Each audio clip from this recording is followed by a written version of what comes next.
अस्सलाम वालेकुम। आज हम इस वीडियो के अंदर वाइवा जो क्वेश्चन है एसएनए के उनको डिस्कस करेंगे। जैसे कि हमें पता है कि नेक्स्ट वीक से एसएनए के प्रैक्टिकल्स जो हैं वो स्टार्ट होने वाले हैं, तो हम लोग इसका जो वाइवा है उसको स्टार्ट करते हैं। सबसे पहले हमारे पास है main difference between the Microsoft Linux server and environment. ठीक है, तो हमारे पास माइक्रोसॉफ्ट और लाइनेक्स का जो सर्वर इन्वायरमेंट है इसमें क्या डिफरेंस है। आपको पता है माइक्रोसॉफ्ट जो है वो जीयूआई को प्रेफर करता है और जो लाइनेक्स है वो ओपन सोर्स है और कमांड लाइन इंटरफेस है। तो यही इनका मेजर डिफरेंस है कि माइक्रोसॉफ्ट जो है वो जीयूआई को प्रेफर करता है और इसे हमें परचेज़ करना पड़ता है इसके लाइसेंसेस वगैरह को।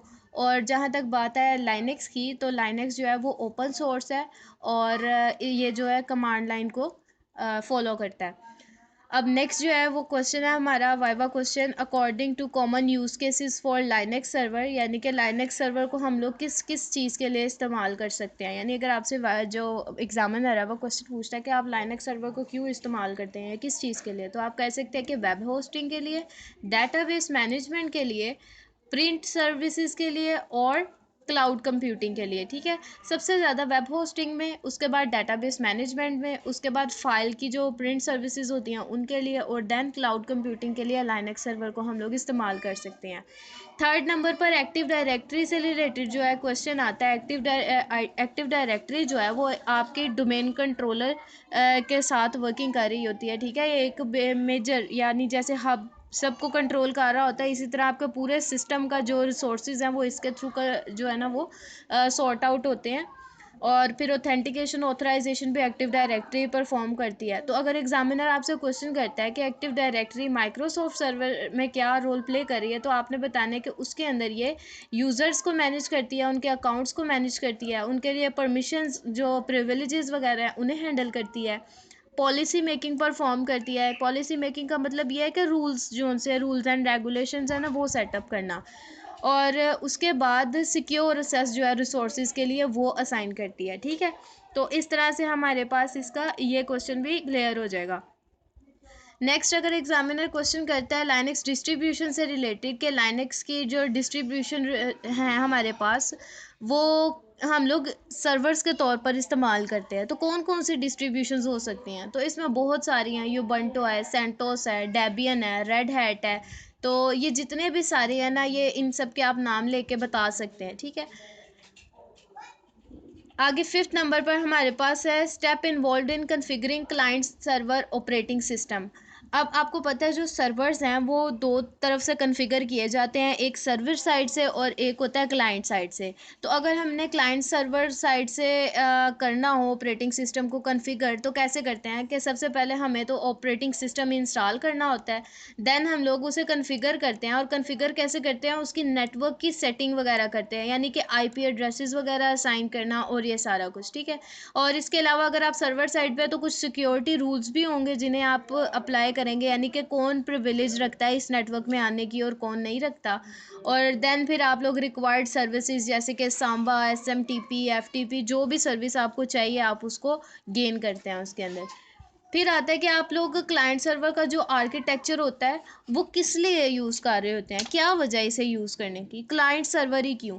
तो ये है कि क्लाइंट सर्वर जो है वो स्केलेबल है, यानी इसकी मदद से हम लोग अपनी मर्ज़ी से जो है ना अपने नेटवर्क की रेंज को बढ़ा भी सकते हैं और कम भी कर सकते हैं। क्योंकि देखिए अगर सिक्योरिटी अप्लाई आपने की होगी तो कम कंप्यूटर्स जो हैं वो आपके नेटवर्क को असेस कर सकेंगे। ठीक है, यानी जिन्हें आपने सिर्फ असेस दी होगी सिर्फ वही कंप्यूटर आपके नेटवर्क में आएंगे, कोई और नहीं आ सकता। और रिसोर्स एलोकेशन अच्छी होती है क्लाइंट सर्वर के अंदर, आप इजीली दूसरों को रिसोर्सेज प्रोवाइड करते हो, और फिर ये कि नेटवर्क जो है वो रिलायबल रहता है। अब नेक्स्ट जो है क्वेश्चन वो है general steps for installing a server operating system. यानी अगर एग्जामिनर आपसे ये पूछ लेता है कि जो आपके ऑपरेटिंग सिस्टम है उसको इंस्टॉल करने के लिए हमें कौन कौन से स्टेप्स चाहिए होते हैं, या अगर वो ये कहते हैं कि ओएस कैसे इंस्टॉल करते हैं सिंपली, तो आप ये बता सकते हैं कि सबसे पहले आप लोग बूट मीडिया जो है उसको रेडी करते हैं। ठीक है, बूट मीडिया जो होता है इसका मतलब यह है जैसे कि आपके पास अगर कोई यूएसबी है या सीडी है जिसके अंदर विंडो का सारा सेटअप पड़ा है, या जो भी ऑपरेटिंग सिस्टम आप इंस्टॉल करना चाहते हो। ठीक है, तो बूट मीडिया को आप उन्हें रेडी करना है, देन उसको इंस्टॉल विंडो इंस्टॉलेशन या ऑपरेटिंग सिस्टम की टोटल इंस्टॉलेशन के लिए इस्तेमाल करना है। कुछ प्रॉम्प्ट्स आपके सामने खुलते हैं, उन्हें सेट करना है, यानी कि जैसे कि इंग्लिश लैंग्वेज हो गई या और कुछ चीज़ें, यूज़र अकाउंट्स वगैरह। और फिर आपने पार्टिशनिंग भी सिलेक्ट करनी होती है कि आप हार्ड डिस्क किस तरह से पार्टिशनिंग कर रहे हैं, किस तरह से सी ड्राइव को कितनी स्पेस दे रहे हैं, डी ड्राइव को कितनी दे रहे हैं, ये चीज़ें। और फिर हम लोग अपनी इंस्टॉलेशन जो सी है वो क्या करते हैं, कंप्लीट करते हैं। तो आप इन्हें सिंपली ये जो स्टेप्स लिखे हैं इनके थ्रू बता सकते हैं कि बूट मीडिया को रेडी करना, उससे हमने इंस्टॉल करना ओएस को, देन प्रॉम्प्ट कर जो सेटअप्स आते हैं या विज़र्ड आप कह सकते हैं कि जो विज़र्ड आता है उसको फॉलो करना, और उसके बाद पार्टीशन बना लेने के बाद अपनी जो इंस्टॉलेशन है उसको कंप्लीट कर लेना। Now the next question is this के इसेंशियल सर्विसेज कौन सी होती हैं कि हम लोग कॉन्फ़िगर कर सकें, यानी कोई भी सर्वर हो आपके पास तो कौन सी वो एसेंशियल सर्विसेज हैं जो आप लोग उनसे लेते हो। तो कोई भी सर्वर है, लाइक लाइनक्स का सर्वर है या विंडो का सर्वर है, तो उसमें आप बहुत सारी सर्विसेज ले सकते हो, जैसे DHCP है, DNS है। फाइल शेयरिंग का मतलब है कि यहाँ पर FTP की सर्विस आ रही है। वेब सर्विसेज का मतलब है कि यहाँ पर HTTP की सर्विस या अपाची की सर्विस आ रही है। एंड देन फायरवॉल सेटिंग्स वगैरह आती हैं जो कि इन सब के अंदर आती हैं, इन सारी सर्विसेज के साथ। ठीक है, तो अगर आपसे वो पूछते हैं कि एसेंशियल सर्विसेज क्या है, या अगर वो आपसे ये पूछते हैं कि सर्विसेज ऑपरेटिंग सिस्टम की सर्विसेज कौन सी हैं, तो आपने ये बता देना है DHCP, DNS, FTP, ये सारी सर्विसेज हैं। ठीक है, सर्वर की सर्विसेज हैं ये। जब आप इसे सिस्को पे परफॉर्म करते हो तो सर्विसेज के टैब में जाते हैं और वहाँ पर जाकर हम इनकी सेटिंग करते हैं, तो उस चीज़ से भी आपको आइडिया हो जाएगा कि क्यों यहाँ पर सर्विसेज का नाम लिया गया है। The next question is verify a successful Linux installation, यानी ये बिल्कुल वैसे ही जैसे अभी हमने ऊपर भी इंस्टॉलेशन का पढ़ा है कि आपने पहले सिस्टम लॉग्स जो उनसे हैं वो चेक कर लेने हैं। जब आप लोग कोई चीज़ इंस्टॉल कर लेते हो ना अपने कंप्यूटर के अंदर, तो आप लोग क्या करते हो, ऐसे करते हो ना कि जाके टैब में तो उसका नेम लिखते हो, आपको पता लग जाता है वो है या नहीं। आप एग्जांपल लो कि आप मोबाइल में कोई ऐप करते हो, तो आप लोग क्या करते हो, मोबाइल की ऐप को ढूंढते हो अपने मोबाइल की टैब्स के अंदर कि कहाँ पर है वो ऐप। अगर तो आपको उसका लोगो मिल जाता है तो आपको पता होता है कि ये ऐप इंस्टॉल हो गई है, अगर नहीं होता तो इसका मतलब ये कि अभी आपकी ऐप इंस्टॉल नहीं हुई। इसी तरह जब लाइनक्स की बारी आती है तो लाइनक्स में जब हम कोई चीज़ इंस्टॉल करते हैं, कोई सर्विस हो गई या कोई ऐप हो गई या कुछ भी, तो उसकी वेरिफिकेशन ऐसे होती है कि आप लोग सिस्टम लॉग्स को चेक करते हो। लॉग्स क्या होते हैं, बिल्कुल एक मैसेज या नोटिफिकेशन की तरह होते हैं जो कि ये बताते हैं आपके सिस्टम में ये काम हो गया है। अब आप लोगों ने कोई चीज़ इंस्टॉल किया तो आप लोग क्या करोगे, सिस्टम लॉग्स में जाओगे और चेक करोगे कि आपकी वो सर्विस जो है वो अपडेट हो गई है, अनेबल हो गई है या नहीं। उसके बाद आप लोग नेटवर्क की जो कनेक्टिविटी है वो कंफर्म करते हो, क्योंकि नेटवर्क कनेक्ट होगा देन ही आपकी सर्विस जो है वो इंस्टॉल हो पाएगी। और फिर वैलिडेट करते हो अपने पैकेजेस को कि क्या ये वही पैकेजेस हैं जो हमने इंस्टॉल करने चाहे थे। जैसे कि आप लोग ऐप जब आपकी डाउनलोड हो गई है तो उसे खोल के देखते हो कि क्या ये मेरी रिक्वायरमेंट्स को पूरी करने वाली है या नहीं, क्या ये वही है जो मैं करना चाह रही थी। बाज़ औक़ात ऐसे होता है कि एक ही लोगों की 2 ऐप्स होती हैं, तो फिर हमें अलग-अलग से उन्हें इंस्टॉल करके चेक करना पड़ता है। तो वही चीज़ यहाँ पर लाइनक्स में भी हो रही है। मैं आपको एग्ज़ाम्पल इसलिए दे रही हूँ ताकि यहाँ पर जो थ्योरेटिकल व्यू है आपको थोड़ा-सा ग्राफ़िकल इमेज आपके ज़हन में बैठ जाए। नेक्स्ट है common post installation task in Linux. ठीक है, पोस्ट इंस्टॉलेशन किसे कहते हैं कि आपने इंस्टॉल करने से पहले, कोई भी चीज़ कंप्यूटर में इंस्टॉल करने से पहले जो काम परफॉर्म करने होते हैं लाइनक्स के अंदर, वो कौन से हैं।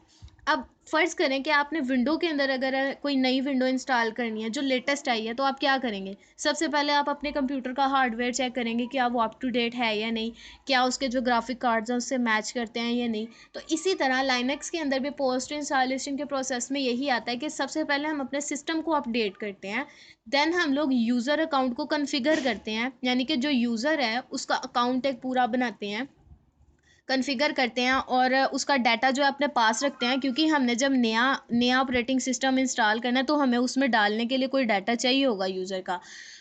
थर्ड नंबर पर हम लोग बैकअप्स बनाते हैं, क्योंकि सिस्टम अपडेशन के दौरान या कोई नई चीज़ इंस्टॉल करने करते वक्त हो सकता है हमारा कोई डाटा जो है वो लॉस हो जाए, तो हम लोग पहले से ही एक बैकअप बना के रखते हैं और फिर हम अपनी जो नेसेसरी एप्लीकेशंस वगैरह होते हैं उनको इंस्टॉल कर लेते हैं। ठीक है, अब जो नेक्स्ट है वो ये है कि स्टेप्स कौन से हैं एक्टिव डायरेक्टरी को इंस्टॉल करने के विंडोज़ सर्वर में।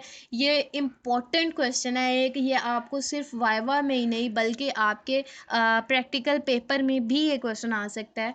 तो एक्टिव डायरेक्टरी के इंस्टॉलेशन के जो स्टेप्स हैं वो क्या हैं।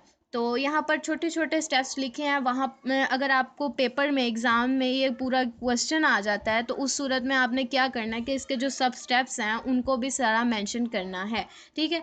तो यहाँ मैं बताती चलूँ कि एक्टिव डायरेक्टरी के जो स्टेप्स हैं विंडोज सर्वर में वो ये हैं कि इंस्टॉल करना है सबसे पहले तो आपने विंडोज़ सर्वर को, ठीक है। विंडोज़ सर्वर को इंस्टॉल करने के बाद आपने विंडोज़ के जो मैनेजर आइकन है उसके अंदर जाना है। ये मैं आपको वैसे बता रही हूँ, फर्दर आगे इसमें क्या होगा कि फिर आपने एक्टिव डायरेक्टरी जोन सी है उसके सर्विसेज में जाके उसके रोल्स को सिलेक्ट करना है। रोल ही ये होगा, ठीक है।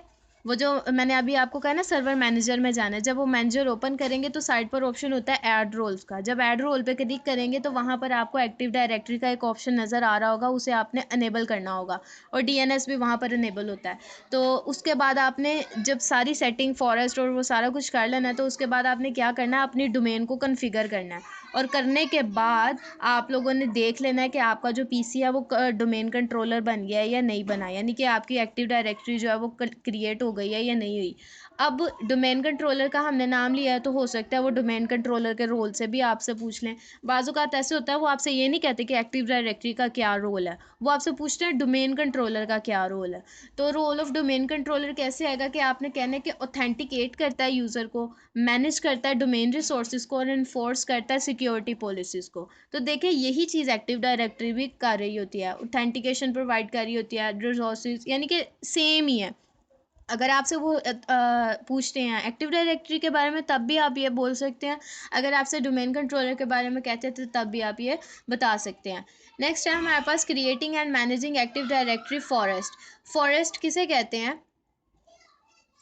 अगर आप लोगों ने वो यूनिट्स पढ़े हो ना जो हम लोग क्रिएट करते हैं एक्टिव डायरेक्टरी के अंदर, तो उससे आपको आइडिया होगा। सबसे पहले आता है हमारे पास एक ऑब्जेक्ट जो कि एक सिंगल एलिमेंट होता है, जैसे कि आपके घर का कोई एक कंप्यूटर या आपकी लैब का कोई एक कंप्यूटर, ठीक है।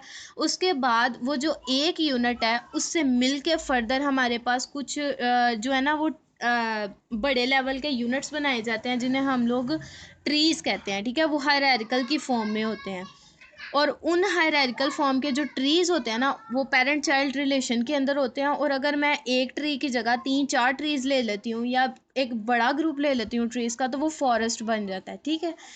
तो यही चीज़ यहाँ पर होगी कि अगर आप लोगों ने फॉरेस्ट से वो पूछ लेना फॉरेस्ट क्या होता है एक्टिव डायरेक्टरी में, तो आपने ये बताना है कि अ ग्रुप ऑफ ट्रीज़, ठीक है। अ ग्रुप ऑफ ट्रीज़, अगर वो ट्रीज़ का पूछते हैं देन आप ट्रीज़ को एक्सप्लेन करोगे कि वो किस तरह से हम लोग ट्रीज़ को मैनेज कर रहे हैं, सही है। तो यहाँ पर फॉरेस्ट को बनाने का मेथड बेसिकली पूछा है। तो एक्टिव डायरेक्टरीज में इंस्टॉलेशन के दौरान जो विजिट होती है ना उसके अंदर हम लोग क्रिएट फॉरेस्ट का ऑप्शन इनेबल कर लेते हैं, तो हमारा जो फॉरेस्ट है ना वो क्रिएट हो जाता है। और अब नेक्स्ट है कि डोमेन क्या है, ठीक है, बेनिफिट्स ऑफ डोमेन। अब डोमेन ये है कि डोमेन एक सिंगल जो एक आपका ट्री होता है ना उसके अंदर एक सिंगल वर्किंग एरिया होता है और ये सेंट्रलाइज एरिया होता है जो कि मैनेजिंग परफॉर्म कर रहा होता है, इनहेंस सिक्योरिटी दे रहा होता है और सिंप्लीफाइड रिसोर्सेज प्रोवाइड कर रहा होता है यूज़र्स को, ठीक है। तो यहाँ पर आपका ये पार्ट भी क्लियर है कि जो डोमेन है उसका क्या काम है। अब नेटवर्क मॉनिटरिंग टूल की बारी अगर बात आती है, तो अगर नेटवर्क मॉनिटरिंग टूल्स की बात करें तो नाकियोस, जैबिक्स, PRTG नेटवर्क मॉनिटर्स और सोलर विंड्स, ये सारे जो उनसे हैं ये लाइनेक्स की साइड पर इस्तेमाल होते हैं। ये सारे नेटवर्क मॉनिटरिंग टूल हैं। जैसे अगर आप लोग अपने जैसे इफ़ कन्फिग या IP कन्फिग विंडोज़ या लाइनेक्स के अंदर जब आप लोग इन कमांड्स को चलाते हो तो आपको नेटवर्किंग की जो सारी इन्फॉर्मेशन है वो रिसीव्स होती हैं। तो उनके पीछे यही टूल्स जो से होते हैं वो वर्किंग परफॉर्म कर रहे होते हैं, सही है। अब उससे नेक्स्ट क्वेश्चन पे चलते हैं कि how monitoring tools help in managing network performance. अब ये टूल्स सिर्फ ये नहीं करते कि आपका जो नेटवर्क हो उसको देख रहे हो, ये और भी बहुत से काम परफॉर्म करते हैं। और वो क्या है कि ये रियल टाइम इनसाइट्स प्रोवाइड करते हैं, यानी कि हर वक्त ये अप टू डेट रहते हैं। फिर ये अलर्ट्स भी जारी करते हैं, अगर आपका नेटवर्क स्टेबल नहीं है या इस तरह का कोई इशू है तो ये अलर्ट्स जारी करते हैं। And report for proactive network management, यानी कि नेटवर्क को मैनेज करने के लिए भी ये फर्दर रिपोर्टिंग्स वगैरह प्रोवाइड करते हैं जिससे हमारा नेटवर्क जो है वो मैनेज्ड रहता है। अब इसके बाद ये भी एक इम्पॉर्टेंट क्वेश्चन आ गया है, difference between boot management and process management. ये बहुत इंपॉर्टेंट क्वेश्चन है, बूट मैनेजमेंट क्या है और प्रोसेस मैनेजमेंट क्या है। तो बूट मैनेजमेंट फोकस करता है हमारे सिस्टम के स्टार्टअप सीक्वेंस को, यानी कि हमारा सिस्टम किस किस वे से होकर, किन किन स्टेप से होकर तो स्टार्ट होता है। और अगर प्रोसेस की बात की जाए तो प्रोसेस जो है वो हैंडल करता है रनिंग एप्लीकेशंस को, यानी अगर मेरी एक एप्लीकेशन रन हो रही है तो उसमें क्या क्या चीज़ें हैं जो रन हो रही हैं, वो हर एक चीज़, यानी कि जैसे अब आपको मेरी स्क्रीन पर अगर ये मैं एक लाइन लगा रही हूँ, तो ये जो लाइन लगी है ये पूरा एक प्रोसेस है, ठीक है, ये पूरा एक प्रोसेस इसके पीछे रन हुआ है, तो ये एप्लीकेशन बेसिकली चल रही थी। तो इसे हम कहेंगे प्रोसेस मैनेजमेंट में हम रनिंग एप्लीकेशंस को हैंडल करते हैं। सही हो गया। अब नेक्स्ट ये है कि लाइनक्स के अंदर जो बूट प्रोसेस है वो क्या है, तो उसमें हम कहेंगे कि ग्रब टूल है एक, जो कि बूट लोडर के तौर पर काम करेगा, यानी कि use tool like grub for boot loader. हमारी विंडोज़ में तो सिंपल हमारी टेस्टिंग जो है विंडो की या सिस्टम की, उसके लिए हम लोग माइक्रोसॉफ्ट वगैरह का यूज़ कर लेते हैं, उसका अपना बूट लोडर होता है और सिंपली वो लोड करता है हमारे ऑपरेटिंग सिस्टम को। लेकिन लाइनक्स के अंदर हमें ग्रब जो बूट लोडर है उसकी ज़रूरत पड़ती है, और यही फिर क्या करता है, हमारे सिस्टम को कन्फिगर करता है और फिर हमारे सिस्टम को मैनेज करता है उसकी डिस्क स्पेस देखते हुए। ठीक है। नेक्स्ट ये भी एक इम्पॉर्टेंट क्वेश्चन है बूट प्रोसेस के बाद, IP table and it's use for network filtering, यानी आईपी टेबल क्या है और पैकेट फिल्टरिंग क्या है। पैकेट फिल्टरिंग का नाम भी वो आपको दे सकते हैं। ठीक है। तो आईपी टेबल्स जो सी हैं लाइनक्स के अंदर यूटिलिटी प्रोवाइड करते हैं फायरवॉल जैसी। ठीक है। जैसे विंडोज़ के लिए फायरवॉल है ना, वैसे ही लाइनक्स के लिए आईपी टेबल्स काम कर रहे होते हैं। ये हर आने जाने वाली जो पैकेट्स होते हैं ना, उन पर नज़र रखे होते हैं, और इनमें से जो असेसेबल हैं, जो हार्मफुल नहीं हैं, उनको नेटवर्क में आने की इजाज़त देते हैं, बाकी सबको नहीं देते। दिस मीन्स ये packet filtering in other case perform कर रहे होते हैं। सही हो गया। तो IP table is a Linux utility for configuring packet filter, यानी कि पैकेट फ़िल्टर को परफॉर्म करने के लिए हमें आईपी टेबल्स की ज़रूरत पड़ती है। ये वो रूल्स हैं जो कि हमारे नेटवर्क के ट्रैफिक को कंट्रोल कर रहे होते हैं। सही हो गया। ये भी आपके क्लियर हो गया होगा। Example of N IP table rules की बात करते हैं, तो अगर वो आपसे कह देता है एग्जामिनर के मुझे एक एग्जाम्पल लिख के दिखाओ आईपी टेबल की, तो आप सिंपली ये एग्जाम्पल लिख सकते हैं, ये आपके सामने है। IP tables -a input -p TCP -d port 80 -j accept. अब ये सारा क्या है, सबसे पहले आईपी टेबल्स लिखा है, यानी कि मैं आईपी टेबल बनाने जा रही हूँ। उस आईपी टेबल को मैं क्या कर रही हूँ, अपेंड कर रही हूँ। ठीक है। ये ए का मतलब है अपेंड करना। अपेंड क्या कर रही हूँ, एक वैल्यू जो कि इनपुट है, यानी कि बाहर से आने वाली एक वैल्यू है जिसे मैं इस आईपी टेबल को अपेंड करूँगी। अपेंड करने का मतलब होता है ऐड करना। तो बाहर से एक वैल्यू आई और वो मेरे आईपी टेबल में ऐड हो गई। अब वो जो वैल्यू है उसने किसी प्रोटोकॉल के ज़रिए मेरे नेटवर्क के अंदर जो है वो अपनी वर्किंग परफॉर्म करनी है। तो वो ये जो पी लिखा है प्रोटोकॉल को शो कर रहा है, और आगे प्रोटोकॉल का नेम भी लिखा है, और वो कौन सा है, टीसीपी प्रोटोकॉल। यानी कि ये हमारे पास जो प्रोटोकॉल है ये मेरे इनपुट को लेके आ रहा है और मेरी आईपी टेबल में इंसर्ट कर रहा है। अब लेके कहाँ से आ रहा है, इस पोर्ट के थ्रू। ठीक है। ये पोर्ट नंबर लिखा है, पोर्ट नंबर 80, तो इस पोर्ट के थ्रू वो इनपुट लाकर आईपी टेबल में इंसर्ट कर रहा है। और देन ये जंप का जे लिखा हुआ है। ठीक है। इसका मतलब होता है जंप, और जंप करने का मतलब ये है कि अब हम लोग जो इस पे एक्शन परफॉर्म करने लगे हैं ना, वो क्या है, और उस पर जो मैंने एक्शन परफॉर्म किया वो है एक्सेप्ट का, यानी कि जो पैकेट मेरे पास बाहर से एज एन इनपुट आया था और मेरी आईपी टेबल में टीसीपी प्रोटोकॉल की वजह से इंसर्ट हुआ था या अपेंड हुआ था, उसे मैंने एक्सेप्ट कर लिया। ठीक है। आई होप इस पूरी जो एग्जांपल है इसकी आपको अच्छी समझ आई होगी। ठीक है। तो मेथड नेक्स्ट देख लेते हैं, methods of secure network traffic, यानी कि हम अपने नेटवर्क को कैसे सिक्योर कर सकते हैं। ये भी एक कॉमन सा क्वेश्चन है कि अपने नेटवर्क को कैसे सिक्योर कर सकते हैं। आपने एडमिनिस्ट्रेशन पढ़ी है, अगर कोई आपसे क्वेश्चन करता है तो आप क्या कहेंगे। तो सबसे इजी एग्जांपल तो इंक्रिप्शन किया है। ठीक है। इम्प्लीमेंट वीपीएन्स, यानी कि वर्चुअल प्राइवेट एरिया नेटवर्क्स भी जो हैं आप उनको भी इधर लगा कर तो अपने नेटवर्क को सिक्योर कर सकते हैं। फिर फायरवॉल्स भी इस्तेमाल कर सकते हैं, और फिर नेटवर्क सेगमेंटेशंस भी होती हैं। ठीक है। यानी कि नेटवर्क सेगमेंटेशन में आपके पास वीलैन्स वगैरह आ जाते हैं, जिसमें आप स्विचेस के थ्रू पोर्ट्स को डिवाइड कर लेते हैं, यानी स्विच एक ही होता है लेकिन उसकी पोर्ट्स डिवाइड हो जाती हैं, और दोनों नेटवर्क्स आपस में कनेक्टिविटी नहीं करते ड्यू टू सिक्योरिटी इश्यूज़, ठीक है, वो पॉलिसी उन्होंने पूरी प्रॉपर बनाई होती है उसके अंदर। तो और इसके अलावा फिर असेस लिस्ट भी इसके अंदर आ जाती हैं। ये नेटवर्क सेगमेंटेशंस का मैं बता रही हूँ, सेगमेंटेशन किसी भी तरीके से की जाती है, जैसे कि सब नेटवर्किंग भी कर ली जाती है। तो ये बहुत सारे मेथड्स हैं। तो अगर वो आपसे पूछते हैं ना सिक्योर कैसे करना है, तो सबसे पहले फायरवॉल, वीपीएन, ये तो बहुत आम है, आप इनका नाम ईजिली ले सकते हो। और देन इंक्रिप्शन भी है, तो इस तरह से आप लोग बता सकते हो, ठीक है। आगे है कंसेप्ट ऑफ वीपीएन क्या है। अगर इसी में से फर्दर हम लोग क्वेश्चन निकाले तो वीपीएन का क्वेश्चन निकलता है कि वीपीएन क्या है, वर्चुअल प्राइवेट नेटवर्क्स। तो ये किस तरह से हमारे ट्रैफिक को जो है सिक्योर करते हैं। ऐसे ही होता है, अक्सर एग्जामिनर जो है वो पिछले ही क्वेश्चन में से नया क्वेश्चन निकाल लेता है। तो ये भी ऐसे ही किया हुआ है, यहाँ पर पिछले क्वेश्चन में से नेक्स्ट क्वेश्चन निकाला है कि पहले हम लोगों ने ये पूछा कि जो नेटवर्क को ट्रैफिक है किस तरह से सिक्योर होती है, और जब हमने उनमें से कई चीज़ों के नाम ले लिए तो उनमें से एक उठा के उसका पूछ लिया ये कैसे हमारे ट्रैफिक को सिक्योर कर रहा है।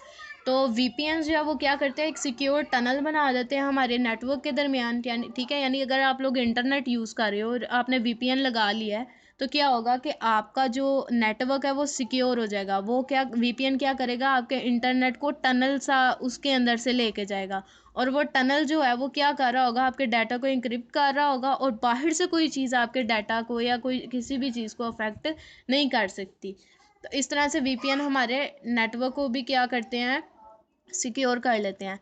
एडवांस फाइल सिस्टम से रिलेटेड नेक्स्ट क्वेश्चन है, एडवांस फाइल सिस्टम भी इंपॉर्टेंट है और ये लाइनेक्स के अंदर इस्तेमाल होते हैं। तो अगर वो पूछते हैं कि लाइनेक्स में किस किस तरह के फ़ाइल सिस्टम है या किस किस तरह के एडवांस फाइल सिस्टम है, तो आप लोगों ने बताना है कि इसमें ZFS है, B3FS है, XFS है, और ये सारे के सारे लार्जर डाटा को हैंडल करने के लिए यूज़ होते हैं। क्योंकि हमारे पास जो लाइनेक्स है वो कमांड लाइन इंटरफेस है, ये ग्राफिकल यूज़र इंटरफेस नहीं है। तो इसमें लार्जर फाइल्स जो हैं वो इन सारी जो सिस्टम्स हैं इनके थ्रू हम लोग हैंडल करते हैं। और इनमें किस किस किस्म के फीचर्स आते हैं, snapshot, pooling and advance data integrity वगैरह जैसे, ठीक है। अब आपने जो क्वेश्चन का आंसर देना है वो सिर्फ इतना देना है कि आपने जस्ट इनके नाम ले लेने हैं। अगर आप फर्दर इनमें फीचर्स बताने बैठ जाएंगे ना तो वो आपसे फीचर्स में से क्वेश्चन पूछना शुरू कर देंगे। सही हो गया। Managing log files in server environment. Log file अब क्या है, बेसिकली पहले ये अगर क्वेश्चन आया इसका तो वो ये पूछेंगे लॉग फाइल क्या है। तो लॉग आपने बताना है, एक जस्ट एज अ मैसेज जो है वो हमारे सिस्टम को अलर्ट या कर रहा होता है, या यूज़र को अलर्ट कर रहा होता है, या एडमिनिस्ट्रेटर को अलर्ट कर रहा होता है कि अभी आपके सिस्टम में क्या काम हुआ है। ये एक इवेंट होता है, एक नोटिफिकेशन आप इसे ईजिली कह सकते हो। अब ये जो पूरी एक लॉग फाइल है, यानी वो पूरे इवेंट्स की या पूरे जितने भी मैसेजेस है उनकी फ़ाइल जो होती है वो सर्वर इन्वायरमेंट में कैसे मैनेज होती है, कि आप लोग उसमें लॉग रोटेशंस वगैरह परफॉर्म करते हो। लॉग रोटेशन ये है कि लेट्स से कि आपने नोटिफिकेशंस डाले, अब ये है कि वो फ़ाइल फुल हो गई है, तो वो नोटिफिकेशंस फिर आप लोग उस पर रोटेशन वगैरह अप्लाई करते हो। इससे ये होता है कि आपके पास स्पेसेस बच जाती हैं। जैसे अगर आप लोग मेमोरीज़ जो है वो इस्तेमाल करते रहो तो पीछे काफ़ी सारे मेमोरी ब्लॉक्स बन जाते हैं जो कि अनयूज्ड होते हैं। तो उन्हें आप लोग यूज़ करने के लिए क्या करते हो, बाकी सारे मेमोरी स्पेसेस को इकट्ठा कर लेते हो। तो यही इसी तरह का कंसेप्ट कुछ यहाँ लॉग रोटेशन में भी इस्तेमाल होता है। उसके बाद सिर्फ रोटेशन टूल्स ही नहीं बल्कि सेंट्रलाइज लॉगिंग भी कर सकते हैं, जिसमें सिजलॉग बहुत इंपॉर्टेंट है। इसमें ये होता है कि सिस्टम लॉग सारे एक जगह पर होते हैं और बाकी एप्लीकेशंस लॉग वगैरह हम लोग अलग से भी परफॉर्म कर सकते हैं। और ये है कि हर तरह का जो सिस्टम से रिलेटेड काम होगा ना वो आपको यहाँ पर मिल जाएगा। रेगुलरली फिर मोनिटर्स भी कर सकते हैं हम लोग को मैनेज करने के लिए, ठीक है। तो ये हमारे पास कुछ क्वेश्चंस है रिलेटेड टू लॉग फाइल। अब नेक्स्ट है हमारे पास common use case for bash shell scripting. Bash shell जो स्क्रिप्टिंग है ये ऑपरेटिंग सिस्टम से रिलेटेड क्वेश्चन है जो हमने पिछले सेमेस्टर में पढ़ा था। तो bash shell scripting automating backups, यानी कि बैकअप्स को ऑटोमेट करता है, मैनेज करता है सिस्टम अपडेट्स को, और मॉनिटर करता है सिस्टम परफॉर्मेंस को। यानी ये सिंपल सिंपल यूज़ केस लिखे हैं। और ऑटोमेट कैसे करता है टास्क को, तो ये देखिए यहाँ पर एक सिस्टम फाइल उन्होंने बनाई है जिसमें बैकअप मैसेज आया कि बैकअप करेगा किसे, फाइल्स को, और कैसे करेगा, अकॉर्डिंग टू द डेट, ठीक है। अकॉर्डिंग टू द डेट वो क्या कर रहा है, जो हमारी फाइल्स हैं उनको बैकअप करता जा रहा है। नेक्स्ट हमारे पास एफटीपी से रिलेटेड क्वेश्चन है, क्योंकि हमारे पास प्रोटोकॉल भी बहुत इंपॉर्टेंट है। अगर हमें प्रोटोकॉल का पता होगा देन ही हमारे नेटवर्किंग के कंसेप्ट क्लियर होंगे। और अगर हम लोग देखें तो हमारे एसएनए के अंदर नेटवर्किंग के बहुत सारे कंसेप्ट थे। अगर आप लोग इसका थ्योरी का भी पेपर देखते हैं वो टोटल नेटवर्किंग से था। तो use of FTP and how to set it up, किस तरह से हम FTP को इस्तेमाल करते हैं और इसे सेटअप करते हैं। तो FTP जो है वो ट्रांसफ़र करता है फाइल्स को ओवर द इंटरनेट, यानी कि इसका अगर पूरा एब्रीवेशन को खोल के भी देखें तो हमारा क्या बनता है, फ़ाइल ट्रांसफ़र प्रोटोकॉल। तो सिंपली फ़ाइल को ट्रांसफ़र करने के लिए हम इसे इस्तेमाल करते हैं। और इसे सेटअप कैसे करते हैं, FTP सर्वर के थ्रू, ठीक है। FTP सर्वर का क्या मतलब है कि वो सर्वर जो कि FTP की सर्विस प्रोवाइड कर रहा है, तो उसका नाम हमने FTP सर्वर रख दिया, ठीक है। अगर वही सर्वर मुझे फर्दर DHCP वाली सर्विसेज भी प्रोवाइड करेगा तो मैं उसे DHCP सर्वर का भी नाम दे सकती हूँ, ठीक है। ऐसा कोई मसला नहीं है कि आप लोग ये कह सको कि जो FTP सर्वर है वो DHCP सर्वर नहीं हो सकता, या जो DHCP सर्वर है वो FTP नहीं हो सकता, ठीक है। तो इस चीज़ का आपने ख्याल रखना है। तो यहाँ पर ये सर्विस का नेम भी लिखा है जो कि हम लाइनेक्स ख़ास तौर पे रेड हैट के अंदर यूज़ करते हैं, VS FTPD। ये जब हमने इंस्टॉल करना होता है तब हम इस कीवर्ड का यूज़ करते हैं।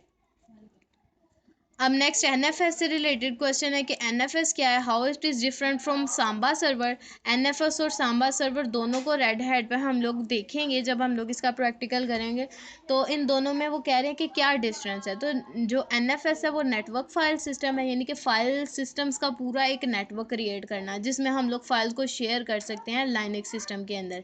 और अगर सांबा को देखा जाए तो सांबा जो है वो सिर्फ लाइनेक्स में नहीं बल्कि विंडोज़ में भी ये काम परफॉर्म कर सकता है, ठीक है। अब NFS का और सांबा का क्या डिफरेंस आया है, NFS सिर्फ लाइनेक्स के लिए है जबकि सांबा विंडोज़ और लाइनेक्स दोनों में काम कर सकता है। NFS जो है वो फाइल शेयरिंग परफॉर्म करता है दो लाइनेक्स सिस्टम के दरमियान या सिर्फ एक ही लाइनेक्स सिस्टम के अंदर। और जो सांबा है वो अगर आपके पास एक साइड पे विंडो है और दूसरी साइड पर लाइनेक्स है तो तब भी वो आपस में इंटरकनेक्शन करवा सकता है फाइल्स का, ठीक है, और उनकी शेयरिंग करवा सकता है। तो ये कुछ हमारे पास इंपॉर्टेंट क्वेश्चन थे NFS सांबा FTP से रिलेटेड। अगर आगे नेक्स्ट DHCP से रिलेटेड देखें तो हमारे पास DHCP का मोस्ट कॉमन क्वेश्चन है कि उसको किस तरह से कन्फिगर किया जाता है। ये प्रैक्टिकल क्वेश्चन भी है, ये थ्योरेटिकल क्वेश्चन भी है और ये वाइवा क्वेश्चन भी है, ठीक है। How to configure a DHCP server. तो इसका सबसे आसान जवाब यही है कि सबसे पहले आपने DHCP सर्वर का एक पैकेज इंस्टॉल करना है लाइनेक्स के अंदर। देन उसकी कन्फिग्रेशन फ़ाइल को एडिट करना है। उसके बाद आपने उस फाइल के अंदर IP रेंजेस जो हैं उनको डिफ़ाइन करना है। एंड देन आपकी DHCP सर्विस जो है उसको आपको स्टार्ट और इनेबल करना होगा। अगर आप लोग उसमें कोई फ़ाइल सर्विस भी देना चाहते हो तो आप वो फ़ाइल सर्विस भी साथ ही देंगे, सही हो गया। नेक्स्ट ये है कि DHCP जब आप लोग अपना सर्वर एक क्रिएट कर लेते हो उसमें DNS नाम की एक चीज़ होती है। अब वो DNS जो सर्विस है वो क्या है।